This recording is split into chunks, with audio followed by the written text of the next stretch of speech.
bigla na lang pumasok sa utak ko eh. Talaga nilagnat ako. Gusto ko maging hari ng pirata. Vigilante. Si Ras, yung love na love kita, boss. Always happy. Mga kwento ng tattoo sa kanto. Yan, umpisahan ko na to Guys, andito tayo ngayon sa Del Rason at may dinala sa akin si Ras na tropa niya na tinatuan niya. Tatanungin natin siya about sa mga tattoo niya. Boss, pwede makita yung mga tattoo mo? Pwede naman. Ang dami mong tattoo bago pa yung iba Alin dyan ang first tattoo mo? Seryo? Pwede? Si Joe King. Anong ibig sabihin yan? Idol ko kasi si Joe King. Ang- Shoutout sa'yo, boss. Sino artist niyan? Si Ras, yung Ito si Ras, laging bida yan. Alin ang second tattoo mo dyan? madami, hindi ko na alam eh. Mukhang- second tattoo niya na ito. Alin? Yan o. Anong meaning yan? Gusto ko maging anghel.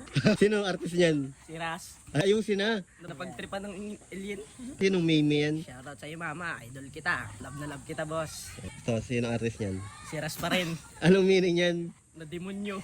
Napagdaruan na. May ghost ka rin na Hindi man yan ghost. Pagi yan. Ito, bungo na kalahati. Ayan. Ito, may maliit kang smiley Yan. Anong meaning yung smiley na yan? Always happy. Mukhang bago pa to Sinong artist niyan? Si Ras. Kagabi lang yan. Kagabi lang. Anong meaning yan? Vigilante. Siya rin nang dumali yan. Hindi ko alam kung anong pinagagawa eh. Anong meaning yan? Idol ko kasi sa Panday.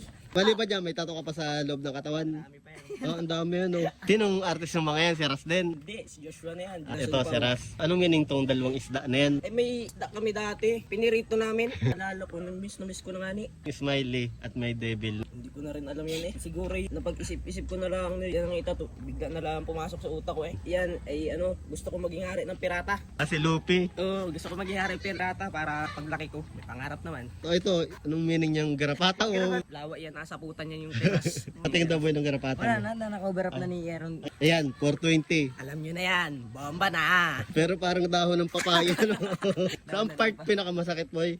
Ay, nasa likod talaga nilagnat ako. 3 araw din, ang sakit din nun. Anong masasabi mo sa mga nagbabalak magpatato? Pagpatato kayo, walang may paki.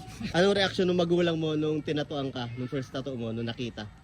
May tato ka na yun. Wala, dead ma. Goodbye. Sabay pasok. Napasok ka? Dati. Ngayon hindi na. Wala na, napagtripan na lang. May tato ka sa puwet. Wala man. Cross ayos Anong meaning naman nun? Makadiyos ako pero 2 taon na ako hindi nasimba. Magkano ng gastos mo sa mga tato mo? Wala, libre lahat. Bakit ka boss nagpatato? Ay, nung unay pangarap daw ni Ras maging tattoo artist. Ayun, natatoan na. Pinatato pa ink ng printer. Ikaw pala yung pinagpraktisan ni Ras. Oo. Ilang taong ka nung tinatoan ka? 3C. May bala ka ba magpatato? May design ka na? Lahat naman apabagaw ko rin. Napatabunan mo lahat yan. Anong klase yung pagkukondisyon bago ka tatuan? Wala, biglaan talaga. Talagang tatuan tara, bilis eh. Ako naman to, ay, maangasata pag may tato. Ay, wala na. Tatuan agad. Lapat agad ko lapat. Please follow, Kanto Tinta.